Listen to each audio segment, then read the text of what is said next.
Olá, meu povo de Deus, estou aqui mais uma vez e vou ler a Bíblia para vocês. Deixa aí um joinha para ajudar no canal, inscrevam-se no canal e ative o sininho para receber as notificações quando eu postar um novo vídeo. Abra sua Bíblia no livro de Marcos, capítulo 10, versículo 17. Que vai falar a respeito do mancebo rico. E pondo-se a caminho, correu para ele um homem, né? Cristo pondo-se no caminho a andar, correu para ele um homem, o qual se ajoelhou diante dele e lhe perguntou, né? Viu Cristo andando, né? E se ajoelhou aos pés de Cristo e lhe perguntou: Bom mestre, que farei para herdar a vida eterna? Então esse jovem, né, perguntou a Cristo o que poderia ser feito para alcançar a vida eterna, herdar a vida eterna, para nunca morrer, né? E Jesus lhe disse: Por que me chamas bom? Ninguém é bom senão um, que é Deus. Então Cristo disse que de bom mesmo só é Deus. Então, nisso aí, Cristo já está revelando que não tem nada de bom aqui na terra, né? Tem nada de bom aqui na terra. A respeito disso aí. Bom mesmo só é Deus, né? E Jesus ele perguntou: o que faço, né? Que farei para herdar a vida eterna? O rapaz perguntou a Cristo. E Cristo lhe disse: por que me chamas de bom? Né? Por que me chamas de bom? Ninguém é bom, senão um, que é Deus. Então, não existe ninguém bom, né? Não existe ninguém bom, senão Deus. Mas, podemos alcançar bondade também, né? Podemos. Cristo veio para que nós podemos alcançar bondade, né? Para que nós, se seguirmos a doutrina e o mandamento dele, podemos alcançar bondade também, né? Tu sabes, ele estava falando ainda com o rapaz, tu sabes os mandamentos, né? Não adulterarás, esse é o mandamento da lei de Moisés. Ele está perguntando, tu sabes os mandamentos? Não adulterarás, não matarás, não furtarás, não dirás falso testemunho, não defraudarás alguém, honra teu pai e tua mãe. E o rapaz respondendo lhe disse: Mestre, tudo isso guardei desde a minha mocidade. Então esse camarada era um seguidor da lei de Moisés, piamente, né? Ele disse que guardou todas essas coisas, né? Porque não era todos os israelitas, nem os das tribos que abandonaram a lei de Moisés. Eu já falei isso anteriormente, vou repetir agora, que tem gente ainda seguindo a lei de Moisés nessa época que Cristo está. Só que a maioria, 99,99%, se bandearam para a legião do mal, né? Por isso que Deus envia Cristo para esse povo. E esse jovem, ele é um seguidor da lei de Moisés, né? E Cristo perguntou a respeito da lei dos mandamentos, da lei de Moisés, e ele disse que desde pequeno, né, desde a minha mocidade, ele segue esses mandamentos que Deus deu. para o povo israelita, para as outras tribos, né? E Jesus, olhando para ele, o amor, né? E lhe disse: falta-te uma coisa, né? Falta uma coisa, porque agora Cristo está introduzindo a sua lei. A lei de Moisés parou quando João veio. Cristo está introduzindo a sua doutrina, a sua nova lei, seu novo mandamento, né? E Cristo disse: tudo bem, você segue essas coisas aí, mas está faltando uma coisa. Vende tudo quanto tem e dá aos pobres, e terás um tesouro no céu. E vem, toma a tua cruz e segue-me. Mas ele, pesaroso desta palavra, retirou-se triste, porque possuía muitas propriedades, né? O que é que isso quer dizer? Que o rapaz, mesmo seguindo a lei de Moisés, aqueles mandamentos todos, né? Ele estava vidrado em seus bens, né? Ele até acreditava na lei de Deus, lá na lei que Deus deu para Moisés, mas como a lei de Cristo é muito mais ampla, né? Por isso que a lei de Moisés só vigorou até João Batista. Daí para cá é a lei de Cristo, né? Por isso que a lei de Cristo é mais dura, é mais severa, né? Quando Cristo disse: tu quer me seguir, porque não ia faltar nada para ele. Se ele seguisse Cristo aí, ele podia até morrer de fome, alguém podia até assassinar ele, mas ele ia ter a vida eterna, porque ele estava seguindo Deus com toda a sua alma, todo o seu espírito, né? Mas ele disse: poxa, eu seguir Cristo e perder minha riqueza, minhas terras, meus bens, eu acho que isso não dá. Por isso que todo o rico que faz dos seus bens o seu Deus, ele não herdará o reino dos céus, né? Porque o Deus dele é o seu bom carro, como eu falei ainda agora, né? O Deus dele é o seu bom carro, é a sua boa mansão, é o seu banco entupido de barra de ouro ou de dinheiro. Esse é o Deus de quem pensa nas coisas materiais e não nas coisas celestiais. Não pensa na salvação, né? Por isso que esse rapaz preferiu a sua riqueza, os seus bens, e não a Deus. Ele preferiu perder a sua salvação e não seguir a Cristo por conta dos seus bens, né? Ele tem um camaradinho aqui que está acelerando a moto, então ele não seguiu a Cristo por conta de seus bens. Os bens dele é mais importante do que Deus, né? Aí isso acontece muito nos dias de hoje, né? As pessoas preferem as coisas materiais do que a Deus, né? Prefere o luxo, prefere uma boa casa, um bom carro, muito dinheiro no banco, né? Do que seguir a Deus, né? É isso que acontece muito nos dias de hoje. Então, ele não quis, quando Cristo vende tudo que tem, pega a cruz que Cristo quer que ele pegue, né?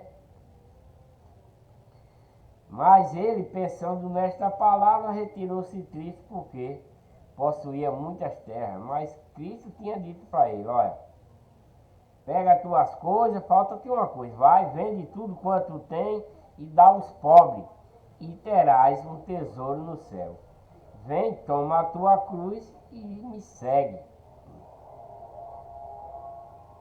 Então Jesus, olhando em redor, disse aos seus discípulos: quão dificilmente entrarão no reino de Deus os que têm riquezas, né? Porque 99,99% das pessoas que têm bens materiais, que é vidrado nos bens materiais, né, na sua boa casa, já falei no vídeo anterior isso, na sua boa casa, na sua mansão, no seu belo apartamento, nos seus belos carros, no seu bom dinheiro no banco, o Deus dessa pessoa são essas coisas, né?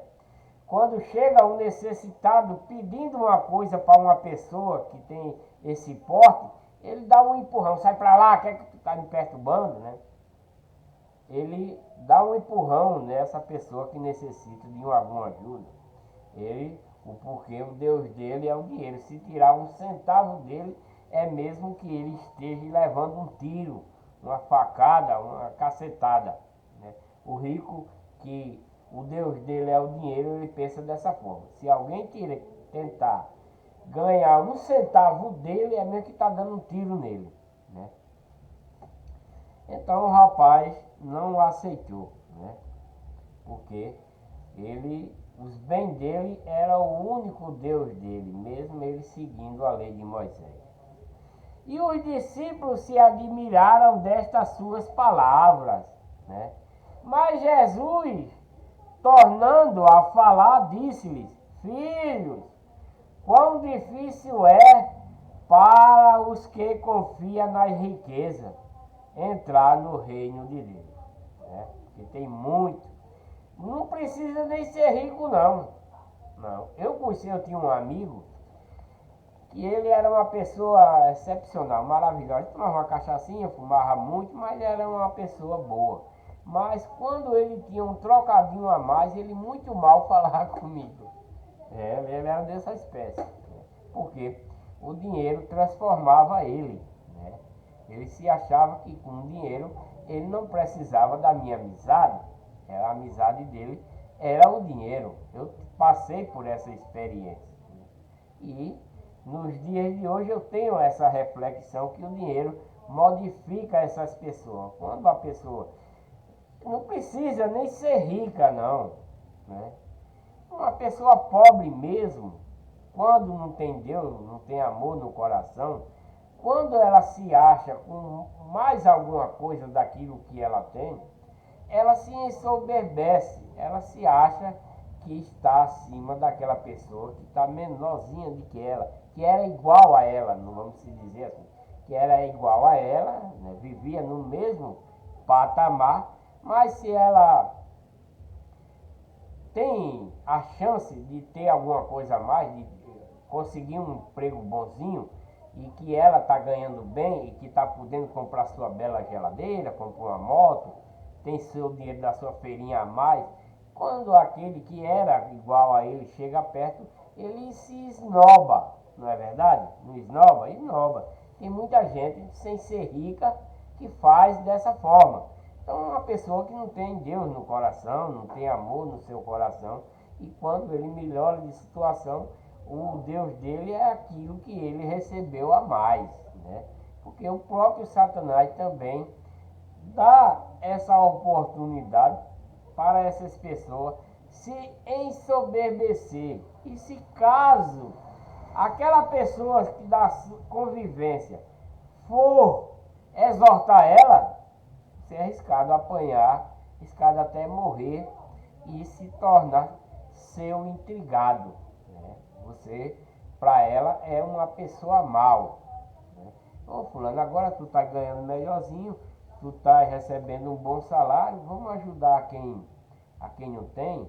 Você até que convivia com ele junto, até fulano, me empresta aí um trocadinho, né? Porque tá ganhando bem, tem, né? Não é sem crescer o olho, né? Porque crescendo o olho é avareza, é pecado. Mas em uma necessidade, vamos supor assim, que você vai para essa pessoa e diz, fulano, me empresta aí 10, 20 real. Ele tem no bolso, mas como ele já está fazendo conta do seu dinheiro como se fosse um Deus para ele, ele vai dizer, tem não lhe ajudo não. ele se ensoberbece. Acontece muito, não é verdade? Né? E então isso é um mal, isso é coisa de Satanás. O povo diz, não, Satanás sim, se introduz muito nesse tipo de gente, né? E eles se admiraram ainda mais, dizendo entre si, quem poderá, pois, salvar-se? Perguntou, quem poderá, pois, salvar-se? Jesus, porém, olhando para eles, disse, para os homens é impossível, mas não para Deus, porque para Deus todas as coisas são possíveis, menos mentir, né? Menos mentir. Deus pode fazer de tudo, menos mentir. Ele não mente, jamais. O povo tem mania de dizer, Deus pode todas as coisas. Deus não pode todas as coisas. Porque mentir, ele não pode mentir. Deus não mente, jamais.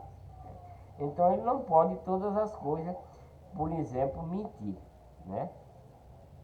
E Pedro começou a dizer, e eis que nós tudo, né, deixamos e te seguimos.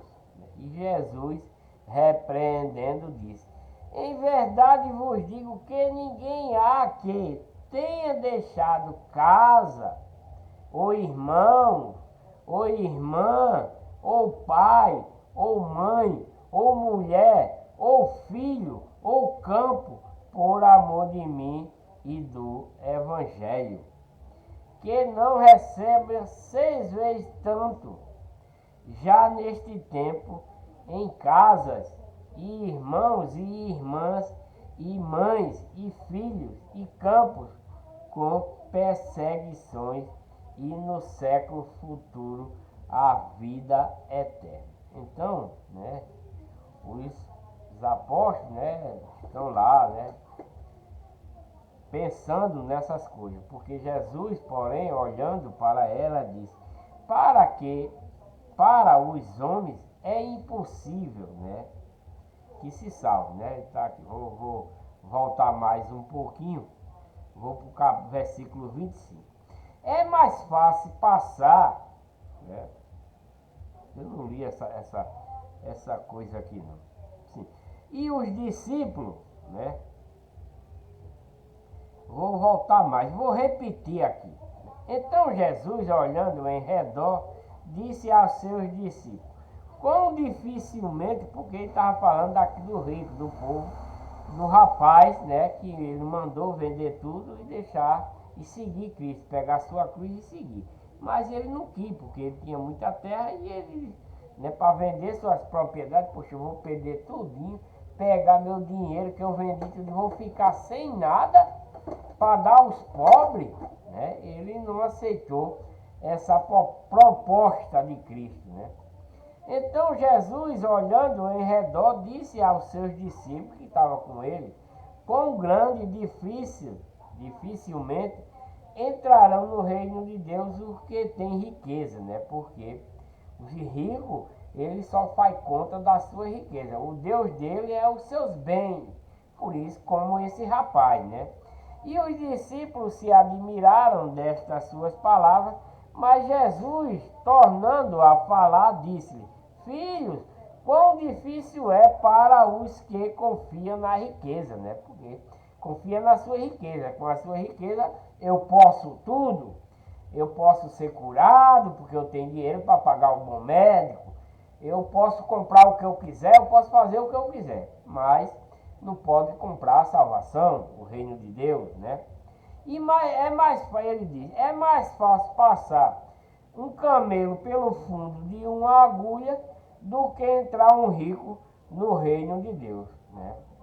Por isso que o rico, né, o camelo que vai passar no fundo de uma agulha, o camelo é muito grande. Mas a fé de um crente é do tamanho de um grão de mostarda. Um grão de mostarda passa no fundo de uma agulha, né? É isso aí. Ele está comparando, né, o rico com o camelo, que o camelo, né, pode passar no fundo de uma agulha, Por que ele pode passar? Porque ele tem o poder de Deus nas suas mãos, né? Ele tem a doutrina de Cristo, ele tem os mandamentos, ele tem o amor verdadeiro em Deus e para com o seu próximo, né? E por isso, Deus dá o poder de esse camelo passar. Essa referência é a uma pessoa que crê em Deus, que tem fé, né?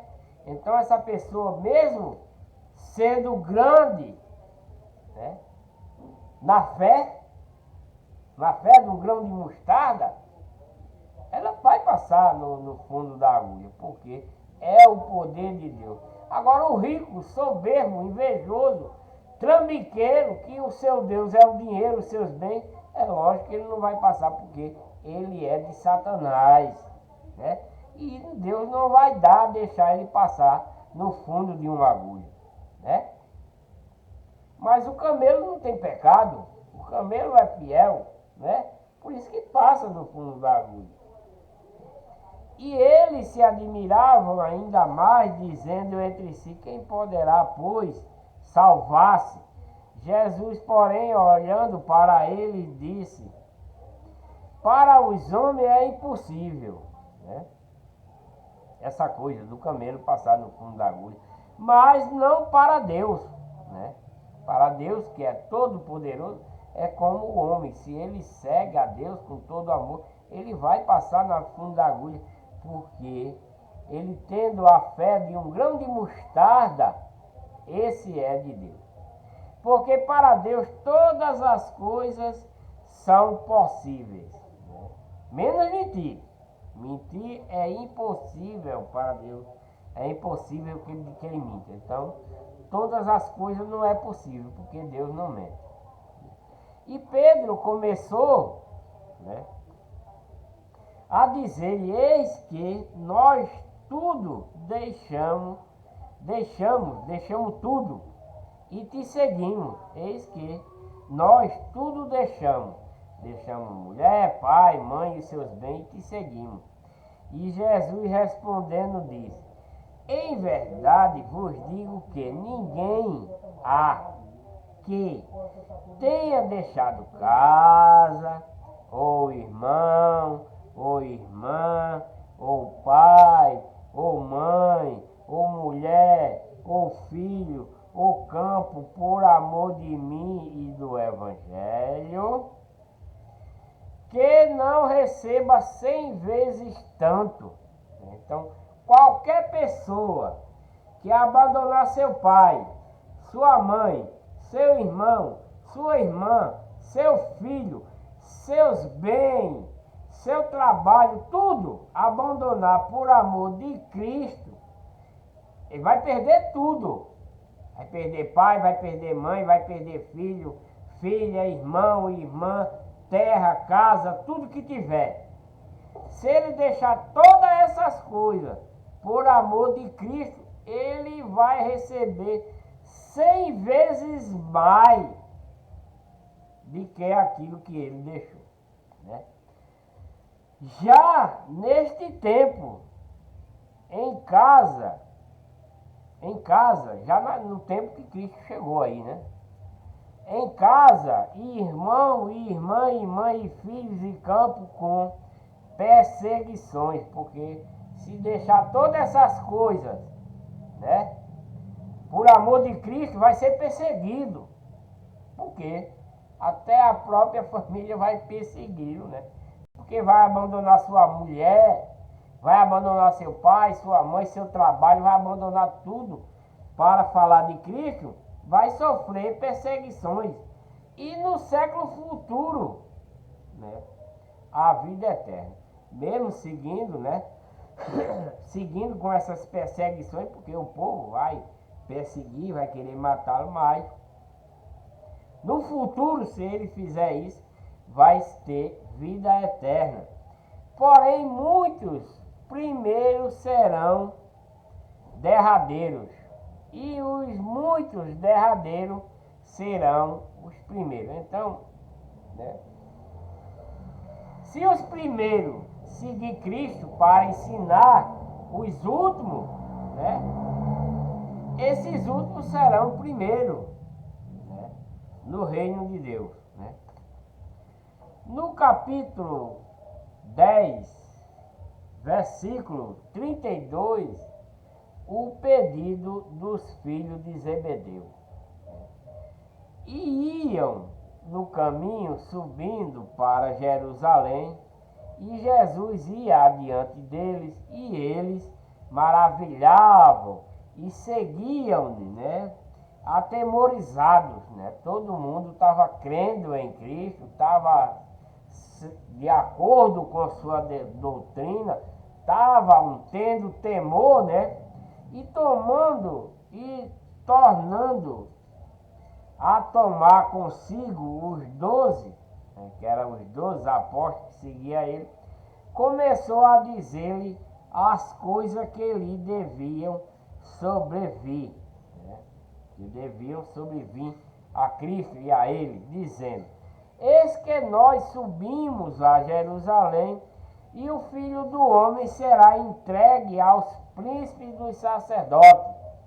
Cristo está falando para seus discípulos essas coisas, que ele sabe o que é que vai acontecer com ele. E ele está dizendo, ó, eis que nós subimos aqui para Jerusalém, e o Filho do Homem, que é eu, será entregue aos príncipes dos sacerdotes e aos escribas, que eram da lei de Moisés, eram os que seguiam a lei de Moisés, eram um povo de Deus e que agora estão apartados, né? Estão apartados de Deus e estão na legião do mal, né? E condenarão à morte e o entregarão aos gentios, né? Que é o povo, né, dessa época aí, que estão aprendendo com esses pastores, né? Com esses sacerdotes da legião do mal, que abandonaram a lei de Moisés, que não estão seguindo mais a Deus, mas a esses falsos pastores aí dessa época, né? E o escarnecerão, e açoitarão, e cuspirão nele, e o matarão, e ao terceiro dia ressuscitará. Cristo está falando isso para seus discípulos caminhando para Jerusalém, né? E aproximaram-se dele Tiago e João, filho de Zebedeu, dizendo: mestre, queremos que nos faça o que te pedimos. E ele lhe disse: que quereis que vos faça? Cristo perguntou. E eles disseram: conceda-nos que na tua glória nos assentaremos, um à tua direita e outro à tua esquerda. Mas Jesus lhe disse: não sabeis o que pedis. Está dizendo aos filhos de Zebedeu que eles não sabem o que estão pedindo, né?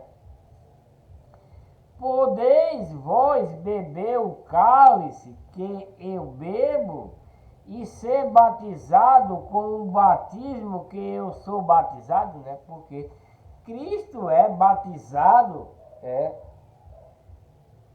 em águas, né? Nas águas. Mas ele recebeu o Espírito Santo, que quando ele terminou de ser batizado por João, Deus desceu através de pomba e, né, que era o Espírito Santo de Deus sobre ele, né? E que disse: este é o meu filho amado em quem me compraram, né? Então Cristo dizendo para ele, né, que Cristo vai beber o cálice, né, que é o cálice da maldade do povo aí que estão contra ele, né? E ser batizado, né?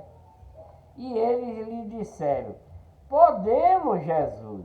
Porém, disse-lhe: em verdade vós bebereis o cálice que eu beber e sereis batizados com o batismo que eu sou batizado. Mas ao assentar-se à minha direita ou à minha esquerda, não me pertence a mim, né? Ele diz que pode, né, sentar à direita ou à esquerda, mas não pertence a ele, né? Mas isso é para aqueles a quem está reservado, né? Então, Cristo diz que pode até conceder, mas não é para ele, é para aqueles que está reservado. E os 10, tendo ouvido isso, começaram a indignar-se contra Tiago e João, que foi perguntar isso a ele, né? Mas Jesus, chamando a si, disse-lhe: sabeis que os que julgam ser príncipe dos gentios, dele se assenhorearei, e os seus grandes usam de autoridade sobre eles. Né? Mas entre vós não será assim. Ele está falando dos sacerdotes lá do outro lado, né? Mas entre os seus sacerdotes, os seus discípulos, não é assim. Antes, qualquer que entre vós quiser ser grande, será vosso serviçal. E qualquer que dentre vós quiser ser o primeiro, será servo de todos. Então ele vai ter que ensinar tudo. Porque o Filho do Homem não veio para ser servido, mas para servir e dar a sua vida em resgate de muitos. Então, todo aquele que se fizer como Cristo, né, ele não vai ser servido, ele vai servir, né? Para resgatar, Cristo vai ser servido, mas para ser a sua vida em resgate de muitos. Por quê? Cristo vai ser ferido, vai ser chicoteado, vai ter morte. Tudo isso por causa dos pecadores, né? E cada um desses que ele está falando deve seguir o exemplo de Cristo, né? Vai fazer o que Cristo fez, pregar a verdade, morrer, apanhar, até ser crucificado como Cristo foi, por amor da doutrina de Cristo. É isso que eles devem fazer, né? Porque se fizer isso, está resgatando aquele que está em pecado, convertendo, né? Convertendo os pecadores para Deus, né? Cristo está morrendo na carne por conta disso, pelos pecados, pelos pecadores, não pelos pecados, mas pelos pecadores, né? Cristo está morrendo na cruz pelos pecadores, não pelos pecados deles, pelos pecadores, porque os pecadores é quem vai crucificar Cristo, né? Aí na hora que Cristo está morrendo, vai dizer: perdoa-lhe, Pai, porque eles não estão sabendo o que faz. Então Cristo está pedindo o perdão deles, para perdoar eles. Não é que eles não se tornem limpos, não. Eles não vão se tornar limpos, porque eles continuam pecadores. Mas Deus está pedindo, Cristo está pedindo para perdoar ele. Mas, como é que ele vai obter esse perdão?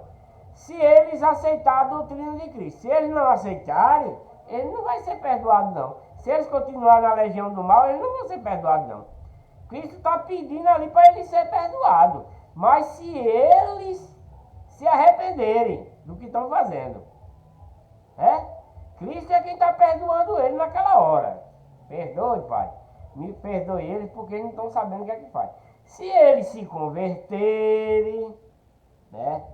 Se esse povo que está crucificando Cristo, que estão contra Cristo, que não aceitaram a sua doutrina, se eles se arrepender e seguir a doutrina que Cristo vai deixar, eles podem ter o perdão de Deus para a salvação. Se não, eles não têm não. Se eles continuarem, não vai ter não. Cristo está perdoando aquele ato daquela hora só. Cristo está perdoando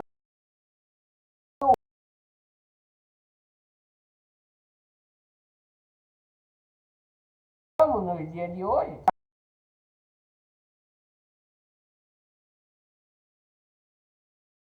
Você não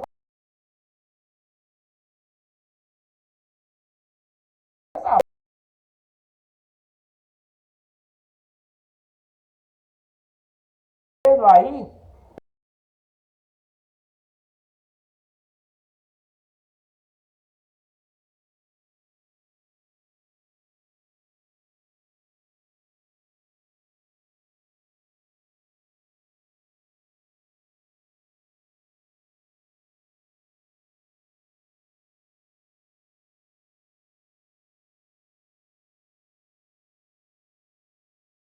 não merece perdão. Mas Cristo está pedindo ao Pai, Pai, perdoa-lhes, porque eles não sabem o que fazem, né?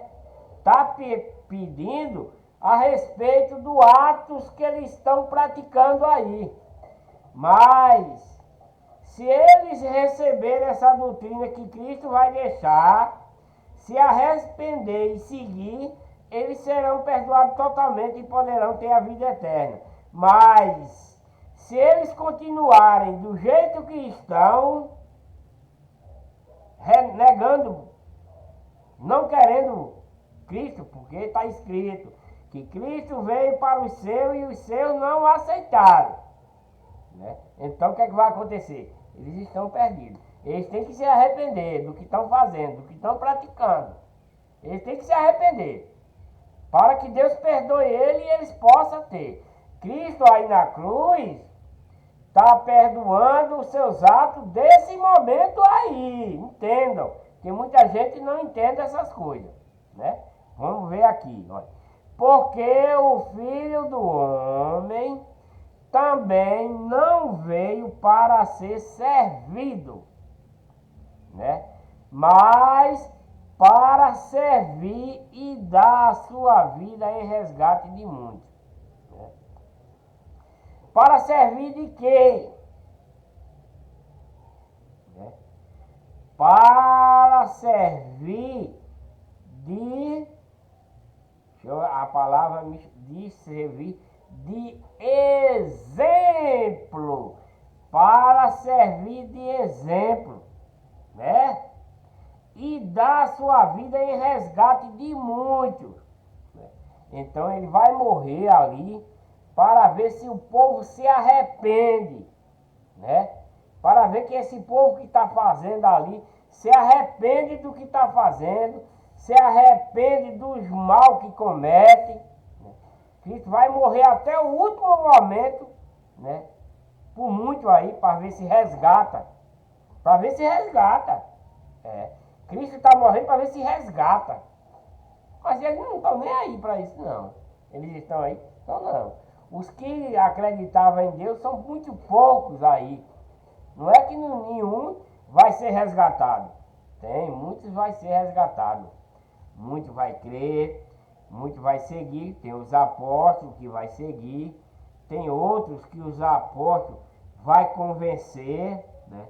Muitos que viram os milagres que Cristo fez, que o poder de Deus vai seguir também.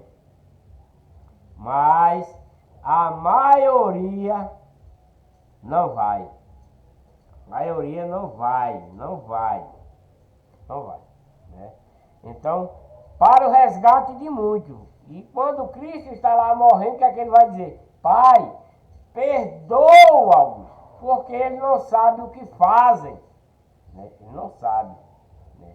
Eles não entraram na mente dele, porque eles estão na legião de Satanás. Não está entrando na mente deles o poder de Deus, né? Não está entrando na mente deles porque foi que Cristo veio para eles. Não está entrando na mente deles porque eles estão cauterizados na legião de Satanás. Por isso que Cristo veio para eles e eles não aceitam. Crucifica, mata, chicoteia. Por isso. E Cristo ainda, depois de sofrer tudo isso, pede perdão, pede para que Deus perdoe esses atos que eles estão cometendo aí, né? E ele vai ressuscitar, vai deixar suas doutrinas para que esse povo volte ainda a se arrepender, que volte a seguir a doutrina de Cristo, que saia da legião do mal, que os seus apóstolos continuem ensinando o que Cristo vai deixar, para que esse povo se arrependa, se batize, né?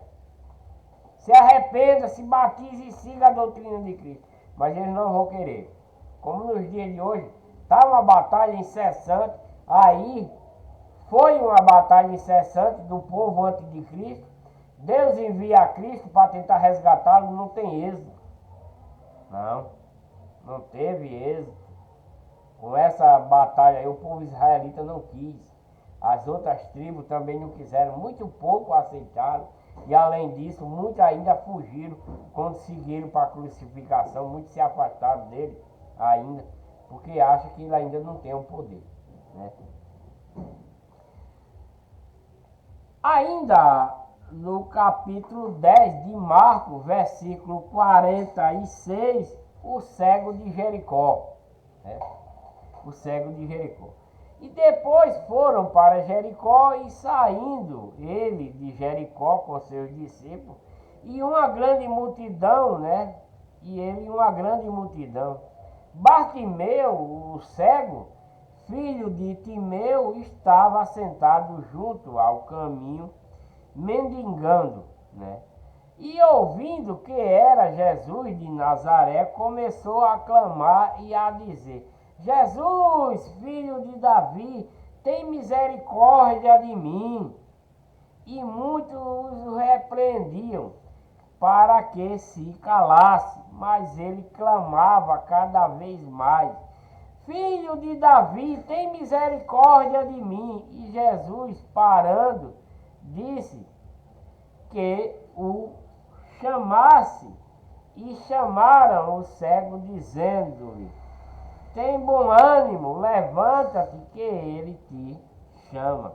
E ele, lançando de si a sua capa, levantou-se e foi ter com Jesus. E Jesus, falando, disse-lhe: Que queres que te faça? Jesus perguntando a esse cego, né? E o cego lhe disse: Mestre, que eu tenha vista. E Jesus lhe disse: Vai, a tua fé te salvou. E logo viu e seguiu a Jesus pelo caminho, né? Logo ele viu, né? E seguiu pelo caminho. No capítulo 11, né? 11 de Marcos, a entrada triunfal de Jesus em Jerusalém. Isso também está lá em Mateus, né? Todas essas coisas relato também de Mateus. E logo que se aproximaram dele, se aproximaram de Jerusalém, de Betfagé e de Betânia, junto do Monte das Oliveiras, enviou 2 dos seus discípulos e disse: Ide à aldeia que está de frente de vós, e logo que ali entrardes, encontrareis preso um jumentinho, sobre o qual ainda não montou homem algum. Solta e traze. Lá em Mateus traz uma jumenta e um jumentinho. Aqui está falando só de um jumentinho, né? Marcos está falando só de um jumentinho. Mas lá em Mateus é uma jumenta e um jumentinho, né? Sobre o qual ainda não montou algum homem, e traz-o. E se vos disser: Por que fazer isso? Dizei-lhe que o Senhor precisa dele, e logo deixará trazer para aqui. E foram e encontraram o jumentinho preso fora da porta, entre 2 caminhos, e o soltaram. E alguns dos que ali estavam lhes disseram: Que fazeis soltando o jumentinho? Perguntando, né? Eles, porém, disseram-lhe como Jesus lhe tinha mandado, e deixaram-nos ir. E levaram o jumentinho a Jesus, e lançaram sobre ele as suas vestes, e assentou-se sobre ele. E muitos estendiam as suas vestes pelo caminho, e outros cortavam os ramos da árvore e o espalhavam pelo caminho, né? Que o povo via que era Jesus que estava chegando, né? Lá em Jerusalém. Então o povo sabia, né? Tinha muito apreço a Jesus, aqueles que já criam nele, né? Que já estavam tendo Jesus como o seu mestre, o seu salvador. Então o povo estava ornamentando o caminho por onde Jesus ia passar, com ramos, com as suas vestes, forrando o chão. E aqueles que iam adiante e os que seguiam clamavam, dizendo: Hosana, bendito o que vem em nome do Senhor, bendito o reino do nosso pai Davi, né? Porque eles criam na lei de Moisés e achavam que Davi era o seu Senhor na época de Moisés. Vem em nome do Senhor, hosana nas alturas.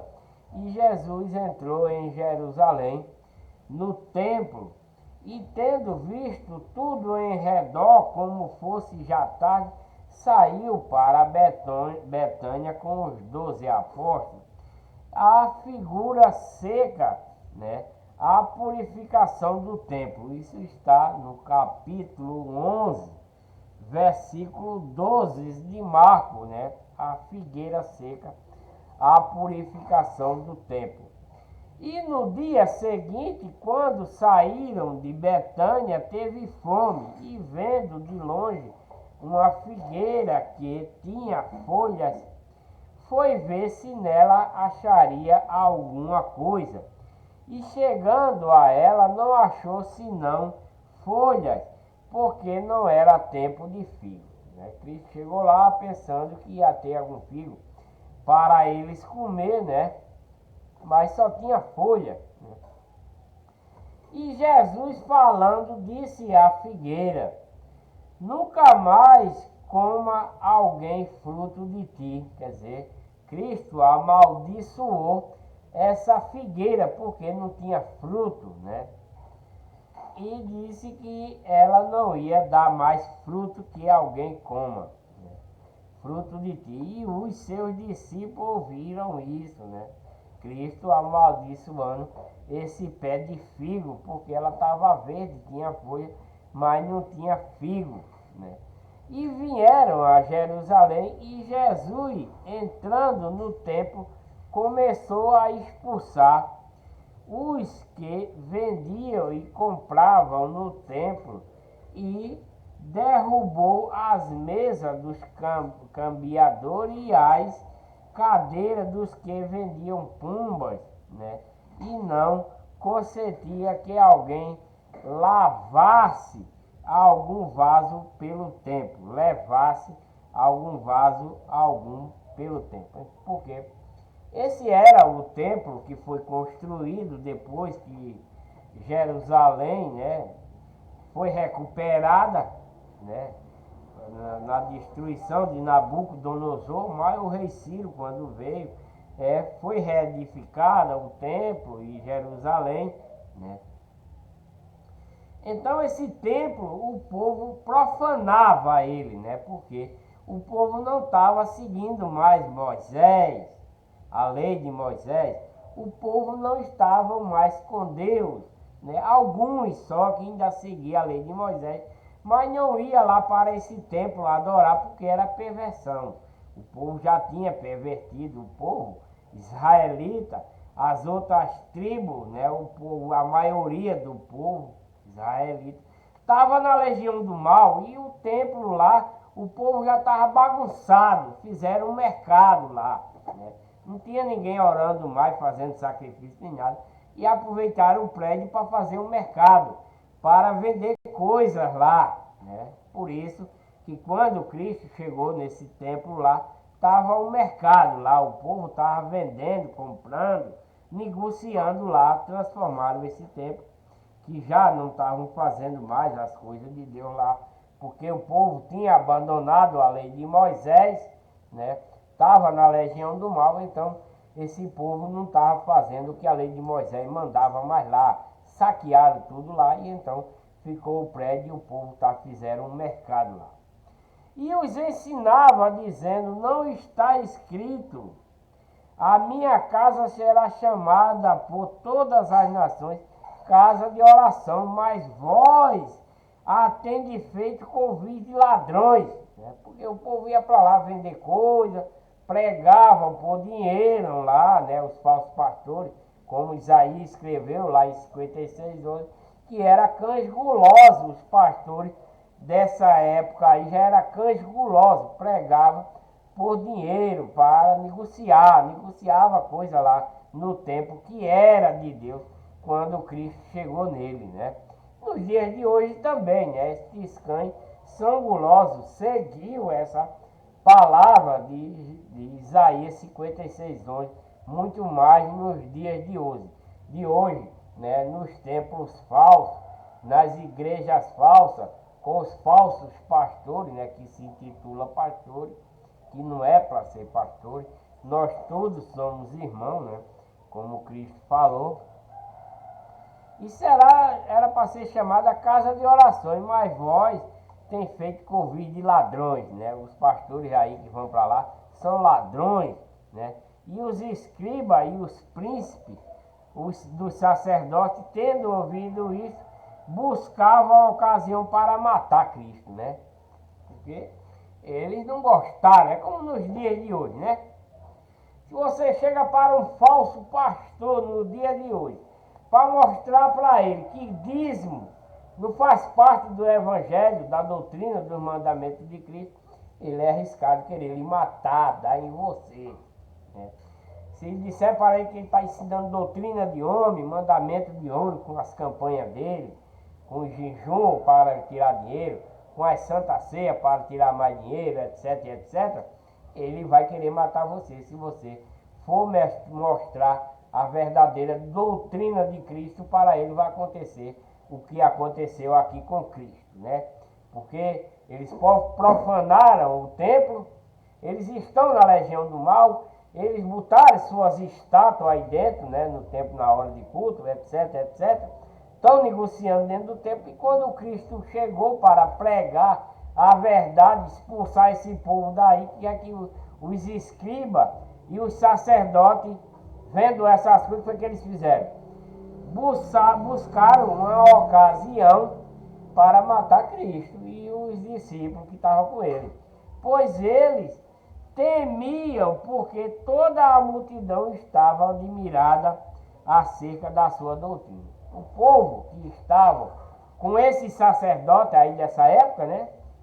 Que não seguia mais a lei de Moisés, nem os mandamentos, nem a doutrina que Deus tinha dado para eles na lei de Moisés, e agora estava seguindo Cristo, até ficaram admirados com Cristo, em falar e chegar no templo e expulsar todo mundo, né? Expulsar todo mundo. A multidão ficou até admirada com isso, né? Por causa dessa doutrina que Cristo estava pregando, que não era a lei de Moisés mais, né? Porque quando João Batista chegou, a lei de Moisés foi excluída, né? Não ficou mais em vigor, né? Depois de 30 anos, quando Cristo começou a pregar, foi aí a doutrina de Cristo que entrou em vigor. Desde João Batista que ele já vem ensinando, né? A lei de Moisés parou por ali. Mas o povo ficava admirado, por que Cristo está ensinando essas coisas, essa doutrina, ficava tudo admirado. E sendo já tarde, saiu para fora da cidade, ele deixou lá o templo, né? Falou o que tinha que falar para o povo, né? Que seguia a legião do mal, a legião de Satanás, e eles foram para outro canto, né? Chegando à tarde, saiu para fora da cidade, e eles, passando pela manhã, viram que a figueira se tinha secado desde as raízes, né? Porque Cristo amaldiçoou essa figueira, porque ele estava com fome, ele estava na carne como qualquer outro homem, né? Que Deus fez ele se transformar em carne, para que todo mundo visse que ele sentisse fome, sentisse dor, né? E ele esperava que essa figueira tivesse algum fruto. Se Deus, o pai dele, quisesse, tinha fruto lá. Mas Deus não permitiu que essa figueira tivesse fruto, só folhas verdinhas, né? e Deus abençoou, porque isso aí é referente a uma pessoa que tem Cristo e não dá fruto, né? É uma pessoa que, vamos supor assim, é uma pessoa, vamos supor, que recebe a palavra de Deus, né? Mas vai continuar no pecado, né? Vai continuar fazendo as coisas erradas. Então essa figueira quer dizer isso, essa figueira que Cristo foi lá, assim, não está escrito dessa forma, mas se você for inteligente e ver o enigma através disso aí, vocês vão perceber que essa figueira que não deu figo para Cristo é uma figueira que não estava bonita, bem folhada, vistosa, não era seu tempo, ela não tinha fruto. É como uma pessoa que recebe a palavra de Deus e não passa para converter outra pessoa ao seu devido tempo. Assim era essa figueira. E Pedro, passando, lembrou-se, né? E disse: Mestre, eis que a figueira que tu amaldiçoaste se secou.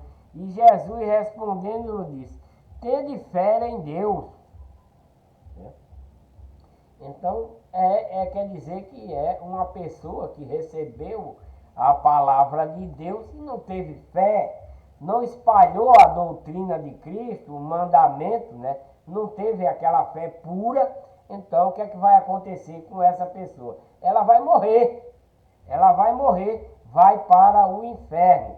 Essa é a resposta dessa figueira formosa que Cristo foi lá buscar o seu fruto.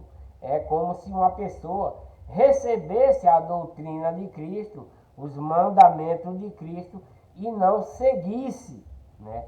Com o tempo, ela fazendo a maldade dentro da legião de Satanás, ela recebeu a verdade, não creu, né? Não creu na palavra, na doutrina de Cristo, então ela vai acontecer o quê? Ela vai morrer para Deus, ela vai para o inferno. Essa é, né, o enigma dessa figueira aí. E Cristo está respondendo, disse: tende fé em Deus, né? Essa figueira foi uma pessoa que não teve fé e ela morreu.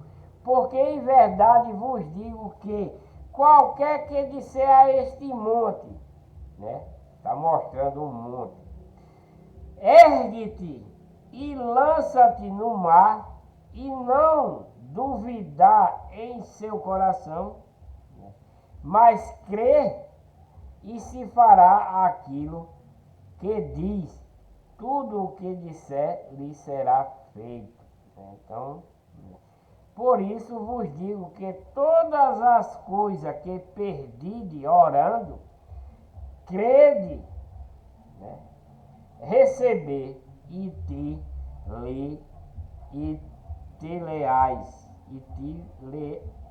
leais, e terás, né? É isso que ele quis mostrar a respeito daquela figueira, né? Que quando eles iam entrar lá, né, em Jerusalém, ele passou por essa figueira formosa, bem bonita, bem folhada, né? Mas não era tempo, né, de dar fruto. Mas Jesus queria um fruto nela. Pelo menos um fruto Jesus queria, né? E ele amaldiçoou. O que é que acontece? É o que ele está dizendo aí, porque isso se refere a uma pessoa que recebe a doutrina de Cristo, recebe os mandamentos de Cristo, né? Não põe no seu coração, né? Não tem fé, não acredita. Deus está dizendo, Cristo está falando para ele: olha, não mata, não adultera, não rouba, não te prostitui, não adultera, não faz nada disso, não engana, não mente, não faz nada disso, que tu vai receber a vida eterna, que é a doutrina de Cristo, né? Mas ele recebe essas coisas todinhas, não guarda no seu coração e não tem essa fé, né? Não acredita e fica fazendo as coisas que a legião do mal oferece. Vai matar, vai roubar, vai enganar, vai se prostituir, vai cometer adultério, etc, etc, né? O que é que ela vai acontecer? Vai morrer para Deus, vai para o lago de fogo, né? Porque não vai ser aceita por Deus. Ele só recebeu toda a doutrina de Cristo, né? Recebeu toda a doutrina de Cristo, todos os mandamentos, mas não guardou, não teve fé nessas palavras, não teve, né? E voltou a fazer tudo o que era errado, né? Tá até bem de vida, tem sua bela casa, tem seu belo apartamento, tem seu belo carro, vive bem no resto da dúvida, mas é com coisa da legião do mal. Então, e para Deus ele vai secar como secou essa figueira, ele vai perder a salvação. É isso que Cristo está mostrando nessa enigmática dessa palavra aqui, dessa figueira, né? Porque não teve fé. Recebeu tudo que Cristo ensinou, mas não teve fé. Por isso vos digo que todas as coisas que pedirem com fé, né? Recebendo na palavra a doutrina de Cristo, os mandamentos, tendo fé e seguindo com amor, com fidelidade, então, tudo que pedir, Deus vai dar. Cura, prosperidade. Não peça prosperidade, porque Deus vai dar. Só ore, né? E quando estiver orando, perdoai se tende alguma coisa contra alguém. Olha que doutrina, né? Isso é uma doutrina maravilhosa, né? Quando for orar, se você for orar, primeiro tem que se sentir bem, tem que perdoar. Se você fez mal a alguém, ou se alguém lhe fez mal, você tem que perdoar aquela pessoa, né? É o que Cristo está mandando aqui fazer. E quando entrar de orando, perdoai-se, né? Perdoai. Se tende alguma coisa contra alguém, perdoa. Se alguém fez mal a você, perdoa. Se você fez mal a alguém, perdoe, se limpe. Se você tem qualquer mágoa, perdoe. Tire essa mágoa de seu coração. Para que vosso Pai que está no céu vos perdoe as vossas ofensas. Então, não adianta você orar para Deus, teleleite de madrugada, a hora que for. Porque tem muitos evangélicos no dia de hoje que ora de 1 hora da madrugada até 3 horas da manhã. Está lá com o joelho no chão, nem prostrado porque ele não sabe a posição correta de orar, né? Ele não sabe. Ele fica de joelho assim, ereto, pensa que é dessa forma. Não sabe nem orar direito, ele não sabe. Vai orar, ora de 1 hora da manhã até 3 horas da madrugada, ele está lá de joelho no chão. Senhor, isso. Senhor, isso. Mas o coração está mais duro do que uma pedra. O povo fez qualquer raivinha a ele, aí está lá. Não perdoa, não. Não perdoa, não ajuda ninguém. É cheio de mágoa no coração, cheio de contenda no coração. Como é que Deus vai ouvir uma pessoa dessa? Como é que Deus vai ouvir a oração de uma pessoa assim? Não vai. Como está escrito, as nuvens encobrem a sua oração para que não chegue a Deus. Você já leu isso? Vou ler ainda para você. Né? Então, se você quer orar a Deus, quer receber mais graça do que você já recebe, que é a sua vida, a sua saúde, a sua comida, o seu bom emprego, tem graça melhor do que essa? Não tem. Se você quer agradecer a Deus, agradeça. Agradeça a Deus sem mágoa no seu coração, sem inveja, sem contenda, sem rancor. Perdoe primeiro aquele que lhe ofendeu, né? Perdoe primeiro, porque senão Deus não vai ouvir a sua oração, né? Para que vosso Pai que está no céu vos perdoe as vossas ofensas. Só assim ele vai te ouvir. Mas, se vós não perdoardes, também vosso Pai que está no céu vos não perdoará vossas ofensas. Né? Não, se você está com o coração mas podre de que é uma fossa. Você é evangélico. Você se diz evangélico. Você se diz uma pessoa de Deus. Mas seu coração está mais duro do que uma pedra. Você não perdoa nenhuma ofensazinha mínima que o seu vizinho, o seu irmão, o seu amigo fez para você. Você não quer perdoar. Você está com o coração cheio de ira, cheio de inveja, cheio de encrenca. Como é que Deus vai ouvir a sua oração, meu amado? Você tem que perdoar para ser perdoado. É isso que Cristo está ensinando aqui. Não é perdoar, não.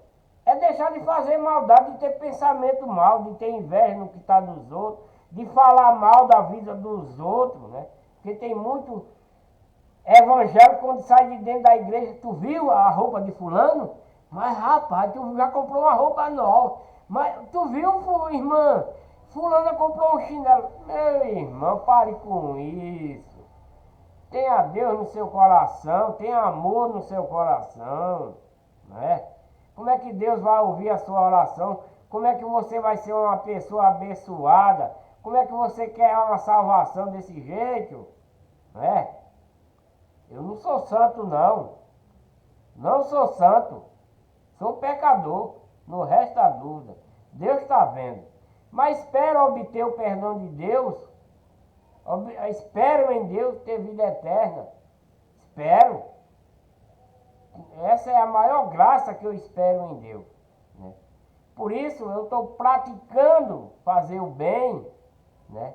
Não ter essas coisas no meu coração, né?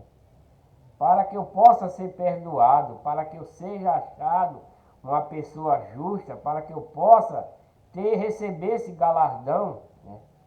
Estou trabalhando, fazendo de tudo para receber essa graça, né? No capítulo 11, versículo 27, né, interrogação acerca do batismo de João.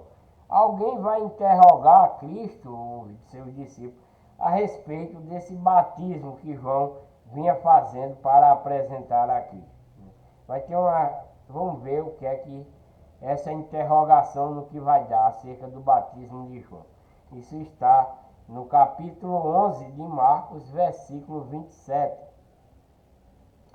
E tornaram a Jerusalém, tornaram Cristo e os discípulos a Jerusalém, e andando ele pelo templo, os príncipes dos sacerdotes e os escribas, né, e os anciãos, né, da legião do mal, ou esse ainda que ainda se estava na lei de Moisés, se aproximaram de Cristo e lhe disseram: com que autoridade fazes tu estas coisas?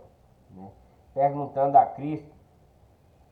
Ou quem te deu tal autoridade para te fazer essas coisas? Então, esses sacerdotes, esses escribas, esses anciãos podem ser aqueles que estavam na legião de Deus, né, seguindo a lei de Moisés, seguindo ao templo, e que estão agora na legião do mal aí nesse tempo, né? Por isso que eles estão perguntando essas coisas.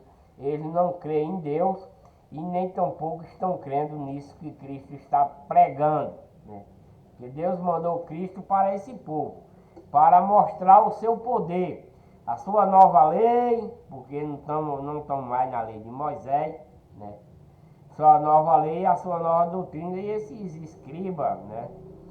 Esse povo estão perguntando a Cristo por que é que ele faz estas coisas, né? Mas Jesus respondendo disse-lhes: também eu vos perguntarei uma coisa, está lá em Marcos, respondei-me, e então vos direi com que autoridade faço estas coisas. O batismo de João era do céu ou dos homens? Respondei-me, porque antes de Cristo chegar, João Batista, que era o Elias, vinha pregando já o começo da doutrina de Cristo, vinha batizando. Porque na época da lei de Moisés não existia batismo, não existia doutrina a respeito dessas coisas, né? Não existia. A lei de Moisés era falha, por isso que Deus, o povo se bandearam para a legião do mal. Não todos, né? Não todos, né? Mas 99,9%. E por isso Deus envia Cristo para tentar resgatar o seu povo, totalmente, né? Eles não quiseram, né? Eles não quiseram. Crucificaram Cristo porque não aceitaram.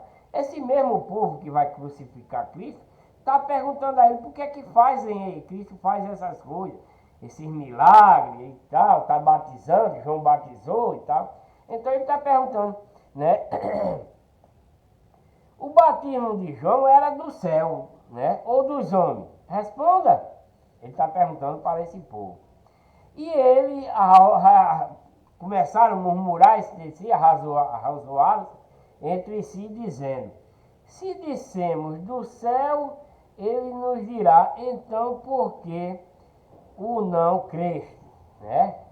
Se ele responder, se é do céu, por que não creste em João Batista? Né? Estão lá se comunicando entre si, porque Cristo perguntou se o batismo que João estava fazendo, se era do céu, né, ou era dos homens. Aí eles estão lá, né? Então se a gente disser que é do céu, né, e que ele vai dizer, por que não creste? Né? Se porém dissermos dos homens, tememos o povo, né? Porque todos sustentavam que João verdadeiramente era profeta. Então, de qualquer maneira, eles estão num beco sem saída, né? E respondendo, disseram a Jesus: não sabemos. Responderam assim porque eles não acreditaram naquilo que João Batista veio pregando, né? E também não estão acreditando nas maravilhas que Cristo está fazendo, não estão acreditando na doutrina de Cristo também. Então eles disseram que não sabe se o batismo de João vem de Deus ou dos homens, ele não sabe. E Jesus lhe replicou também: eu vos não direi com que autoridade faço essas coisas, né? Porque eles não estão acreditando em Deus, né? Eles não acreditaram em João Batista, quando veio pregando, batizando em nome de Cristo. Eles não acreditaram, né? Porque João Batista, que era o Elias, veio batizando, pregando a vinda de Cristo. Eles não acreditaram. Cristo veio pregando a sua doutrina, fazendo seus milagres em nome de Deus, né? Porque Deus deu o poder, transformou ele em carne para que o povo acreditasse nele. Eles também não estão acreditando, né? Porque eles não acreditaram em Cristo. Esse povo que está bandeado para a legião do mal, que era de Deus, era um povo de Deus, um povo israelita, povo da tribo de Judá e os outros, era tudo povo de Deus. Eles seguiam a lei de Moisés, mas depois os homens perverteram ele com as suas doutrinas e eles se bandearam para a legião do mal. E quando João veio, né, para encerrar a lei de Moisés e introduzir a lei de Cristo, né, já batizando e tal, que na lei de Moisés não tinha batismo, não tinha nada, não tinha salvação. Aí eles nem acreditaram em João e nem estão acreditando em Cristo, né? E eles estão respondendo: não, a gente não sabe, né? E respondendo, disseram a Jesus: não sabemos. E Jesus lhe replicou: também eu não digo, eu também não vou dizer com que autoridade faço essas coisas. Ele não respondeu que era o Pai que está no céu que estava dando essa autoridade a Cristo para fazer isso, né? Cristo não respondeu, se calou, né? Vou dar uma paradinha por aqui. Espero que vocês tenham gostado da leitura, né? Voltarei. São umas motozinhas chatas, mas é assim mesmo, né? Dá para vocês entenderem. Então vou dar uma paradinha por aqui. Que Deus abençoe a todos, né? Muita paz, saúde, prosperidade, obediência à doutrina de Cristo, à doutrina, os mandamentos. Que vocês estejam na verdadeira igreja que Cristo adquiriu com seu próprio sangue, né? Está lá em Atos 20, 28. Eu tenho certeza que nenhuma igreja que vocês estão ler esse versículo para vocês. Não ler 2 Coríntios 1:1, 1 Coríntios 1:2, em vários versículos que fala o nome da verdadeira igreja que Cristo adquiriu com o seu próprio sangue, que é a igreja de Deus, né? A única e verdadeira. E então voltarei com o próximo vídeo no capítulo 12 de Marcos, que vai falar a respeito da parábola dos lavradores malvados, né? Uma parábola dos lavradores malvados. Isso está no capítulo 12 de Marcos, né? Esse é o próximo vídeo. Deixa aí um joinha para ajudar no canal. Inscrevam-se no canal, compartilhe o vídeo aí para seus parentes, seus amigos, seus chegados, né? Para que eles vejam a verdade do Evangelho, da doutrina de Cristo, dos mandamentos de Cristo, né? Ative o sininho para receber as notificações, né? E tenho dito,